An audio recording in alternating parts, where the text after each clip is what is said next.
তাসের ঘরের মতো একটা ঝুপড়ি ঘর, যেন একটু বাতাসেই উড়ে যাবে।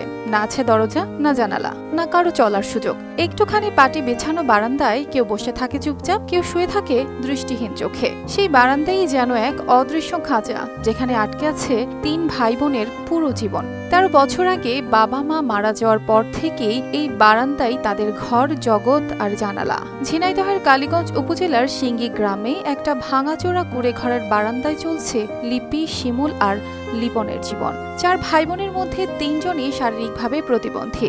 সবচেয়ে বড় ভাই লিপন দাস, তার ডান পায়ে শক্তি কম, তবুও পেটের দায়ে পা টেনে ভ্যান গাড়ি চালান। ছোট ২ ভাই বোন ২৬ বছরের লিপি আর ২২ বছরের শিমুল একেবারে চলাফেরা করতে পারেন না। লিপি বারান্দায় শুয়ে থাকেন আর শিমুল একটা পাটির উপর বসে থাকেন ঘোরের মধ্যে। প্রতিদিন ৩ ভাই বোনকেই খেতে হয় পার্কিনিল নামের এক ওষুধ। এই ট্যাবলেট ছাড়া তাদের পা আরো দুর্বল হয়ে পড়ে। সরকারের তরফ থেকে শুধু ২ প্রতিবন্ধী ভাই বোনের কার্ড আছে, আর কোনো সাহায্যই নেই তাদের জন্য। তবে আশার কথা কালীগঞ্জ উপজেলার সমাজসেবা কর্মকর্তা জানালেন, সরকারিভাবে নেওয়া হবে তাদের সাহায্যের আওতায় আনার উদ্যোগ।